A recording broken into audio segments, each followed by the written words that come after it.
You know how we recolor things and we're like, oh no, now I have to recolor it, make it a new pattern, put it back again, and recolor that again?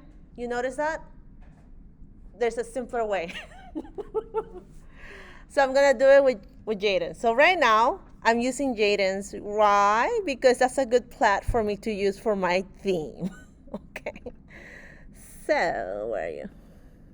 Uh-huh. So I mentioned for you guys to get your mood pages. We're back to Kurt Cobain. And I'm just placing him next to it. Why am I doing it? I'm not saving anything, and we're gonna start with this. We're gonna start with this one. I just wanna show you how you can change patterns. If you click on a pattern and you can see the fill right here, that shows you it's a pattern, correct? You're gonna notice once you go into Illustrator, not everyone is using patterns to fill in. It might be a mask. I'm not covering how to do masking in Illustrator yet. It's baby steps, baby steps. So if I go to my swatches and I want you to see it, you'll notice automatically it chooses that pattern, correct? Now, I want you to open that too so I want you to see what's gonna happen. If you click on this little, you see my taskbar right here? There's a little wheel right here that says Recolor Artwork. Make sure you click on the Recolor Artwork. There's a few ways. You see how I have two different wheels? If I were to move this, it does it for itself. But it does it based on the color wheel rules. Okay? Maybe I don't like any of these because I actually don't. I want very specific colors. Then I go into advanced options, and right here it shows me exactly what the colors are. So these are what you call placements, color placements, okay?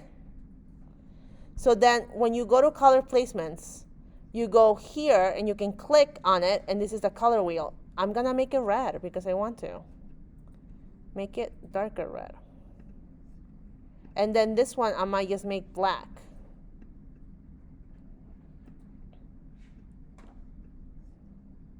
And the lilac, I might just make maybe a mustard yellow. Yeah. And I can play with the colors, and look what happens. When I click OK, automatically new swatch. You see it? And then let's just say, let's bring this up even further. If I want to change everything really quickly in my file with no second thought, I go to 1 right here, double click it, make sure I only want the fill to be selected, click on the fill, automatically it will click on the fill of that plat, and then go to my new swatch, done. And not only that, Illustrator, if you click once on that pattern, it will keep the same direction of your pattern. If I click twice, it will go back to original. Does that make sense, kinda? When you click twice? Yeah, when you click twice, look what happens. It goes back to my original default. When I let it be only once, it's gonna keep the same pattern direction. Then you find it, Leon. I did it, but it didn't create it. You need to put save afterwards. Now just click out. So we're gonna do this again. So I say this to say, because a lot of you maybe, oh no, I have to now change the sleeve and I have to click on the sleeve and click on the pattern now. You get me? Try to use shortcuts. That's 1. 2. Now we move this away. This is his original. So Jaden left his original swatch right here. That one's not gonna change. Only gonna change the pattern that was created from that. Okay, so now we're gonna go into cooler things. I want to create a print pattern in Illustrator, okay? That was me recoloring. But how am I gonna create a print pattern? There's a few ways to do these things too. I'm gonna show them to you. I have a mood page. You can see the X line, that means that it's linked only, correct? We discussed this before. Linking does not mean it's permanent. Everyone knows, because once you move the file, it becomes pixelated and you don't know where it is at. So we're gonna go here, we're gonna object, rasterize, because let's just say something happened to my file and I can't find where I got that CD for whatever reason, okay? Let's just put it that way. And I want to have that CD specifically.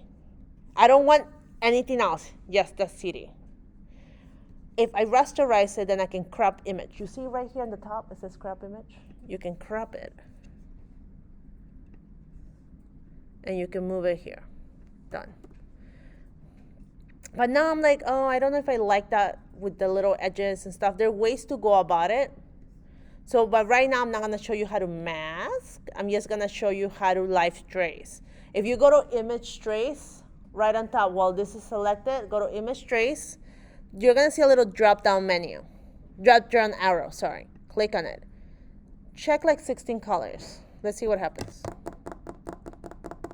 Let's check. And your computer is gonna be annoyed at you. But guess what happens? It's done.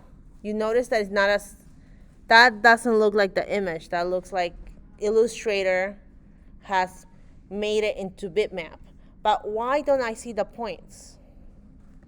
Why? Because it needs to be ungrouped and unmasked. And you'll know what unmasking is in a bit. But so then we go into here. We go to object and we go to span. And we go object fill. And look at the difference. Now I can see every little path. You see the difference? Before there was no path, because now I expanded it. Okay? So I'm just showing you how to do that. And now I can just maybe double click on it and then start selecting sections that I don't want.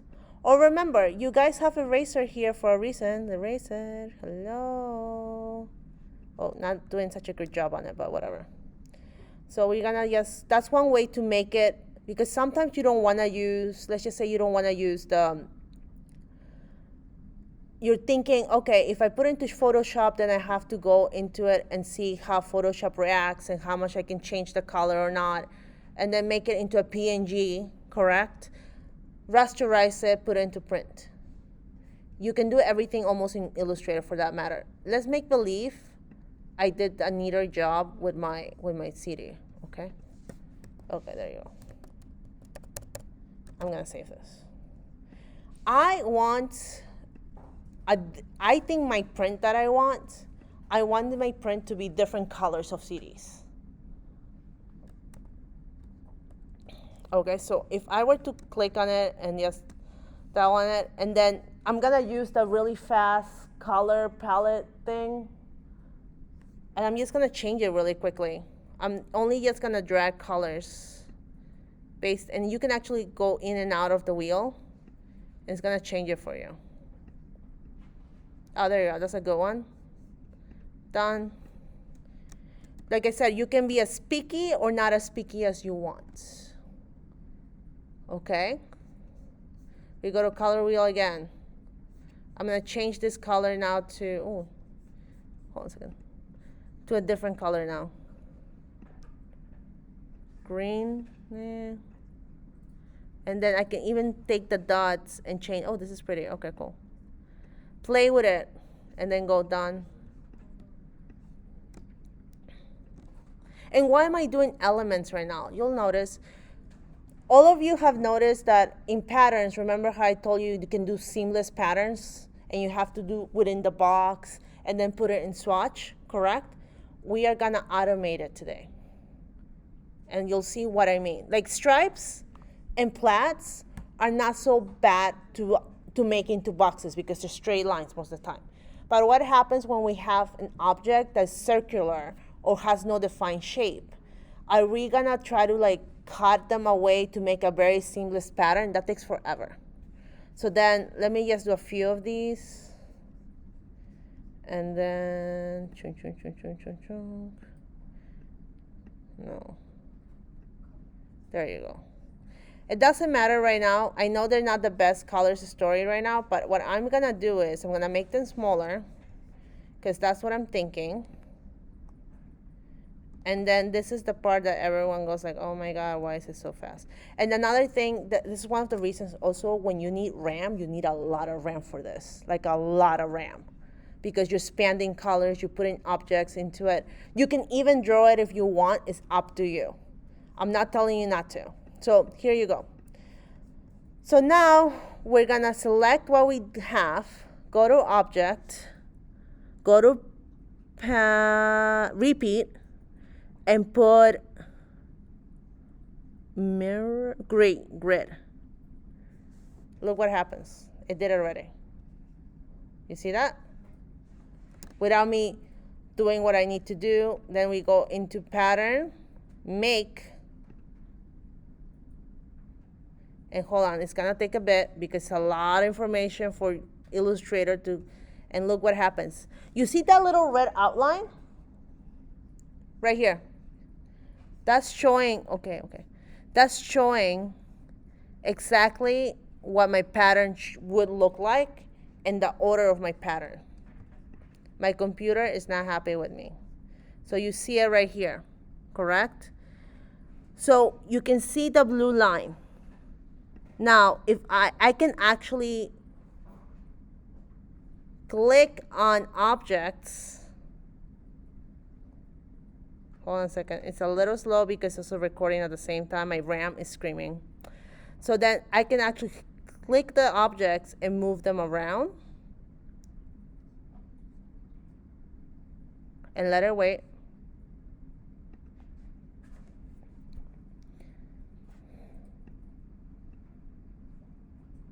It's just moving.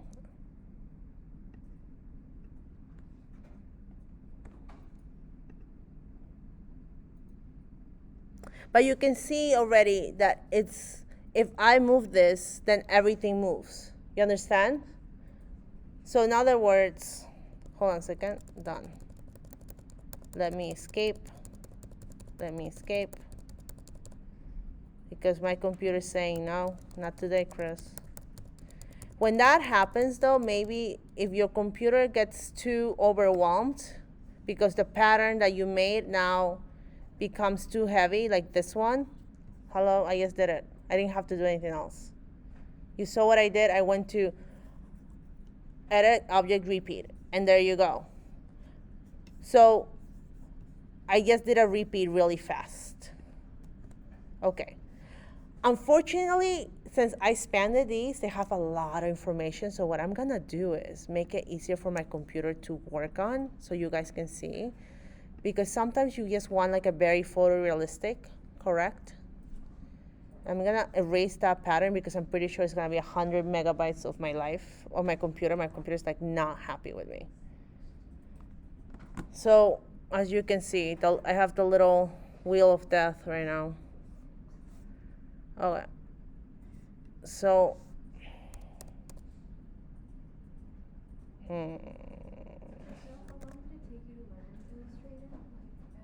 oh my goodness. Illustrator, I think it's because of the job that I had. It's very print heavy and very, like, I will say, accumulatively. But I just learned it because I had to, and a lot of times it was not because of YouTube. So I cannot say 15 years because it's not really 15 years. It was based on the job. I know. There's so many ways. Actually, this is what I do most of the time. It's a lot of print patterns. Okay. So come on. Okay, so this, my Illustrator is gone, guys. First quit. So what I wanted to show you too is when that happens, we need to learn how to work. Wait a second. Where is it?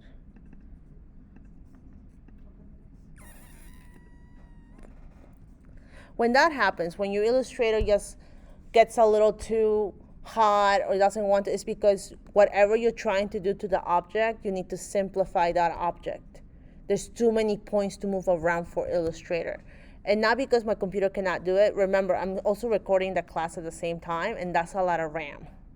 okay? My computer's like, not today. So then we're gonna see right now, going back to it.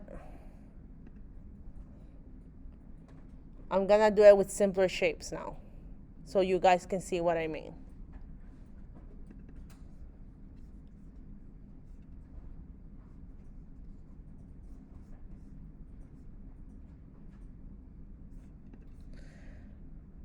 So we're gonna go here.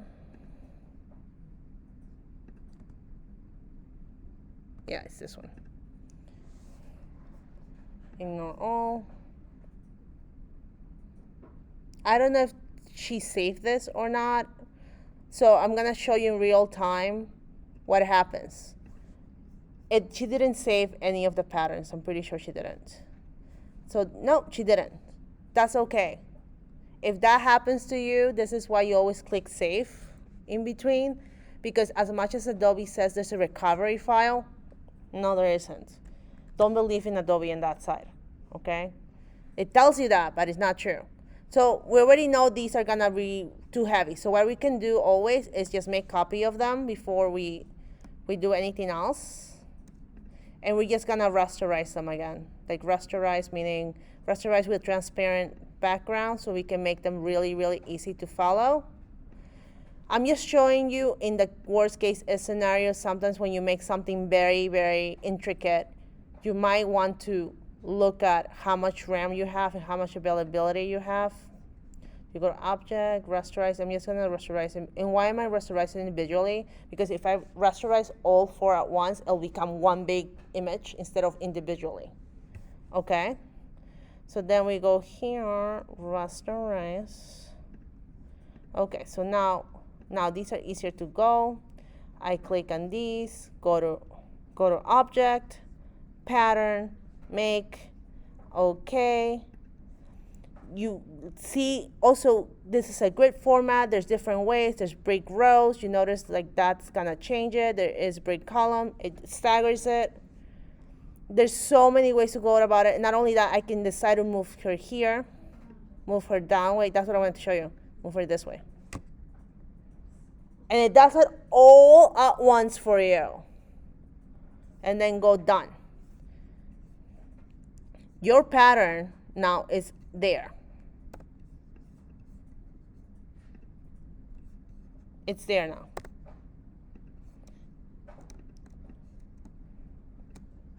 The only thing is because I rasterized the image, I cannot recolor it with the little wheel that I had. I'm not allowed. Because remember, I flattened the image, so they cannot read what colors. So that makes it a little hard. But if I were to do, actually, I actually like Liliana's to go into it. Where are you, Liliana? So I'm showing you different patterns so you guys can get inspired to create your own. So this is Liliana's. I like this background.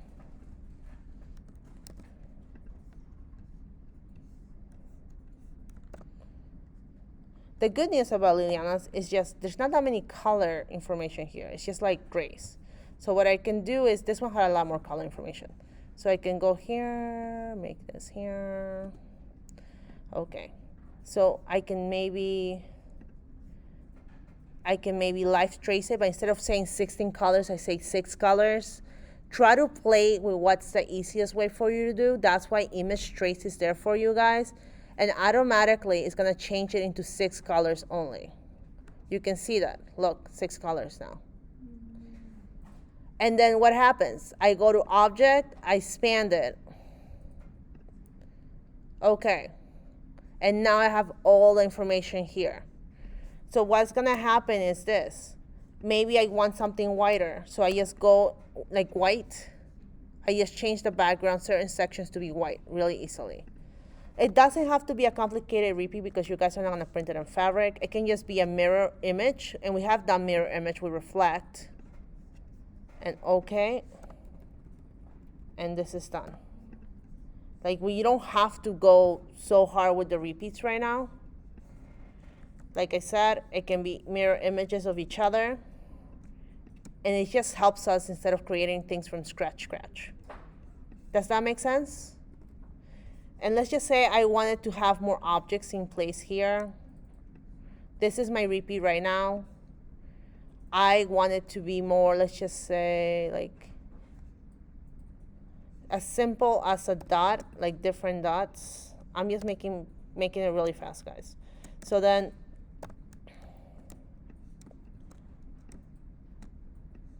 I want you to play with repeats. Play with repeats as much as you can. How about this? And I just go here. I go like that. I select everything and I go. I don't know if it's gonna do it for me or not because not repeat but pattern, make. And it's gonna do it for me automatically. You see that? Because I selected everything, I can move these around. And I can actually change where that blue line shows where my pattern is. So I can change that to maybe 422. Yeah, you notice? Like now it's like changing the grid pattern. And the height could be 362 point. Oh no, it's not. 340 maybe.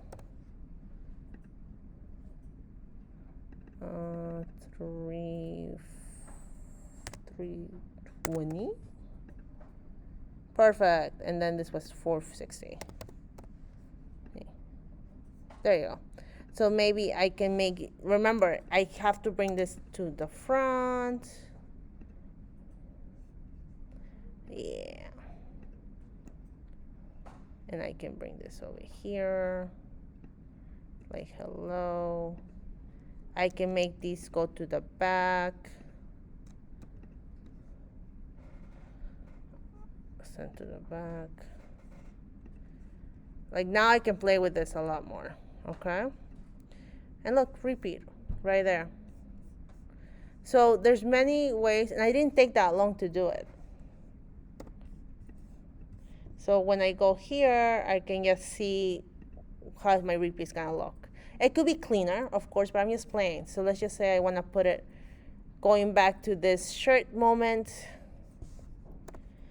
Remember I use my wand to just to select all the fills. Look at that. I click on the new pattern, done. And it kept the same thing. Remember how we discussed our friend, the tilt accent key? Then I moved them around. Like, come on. That's why it's 4. Hi, fun. You see it? I want you, so today is about creating your patterns. Automated patterns. Have fun with it. Be very careful how many colors you may have. You notice that even though it was grayscale, I was able to do things much faster than the other CD that had 16 colors in between, correct? Make sure it's a clean file, and that's all. Have fun, and for homework, fill out your shirt. I want you to fill it in with the new pattern.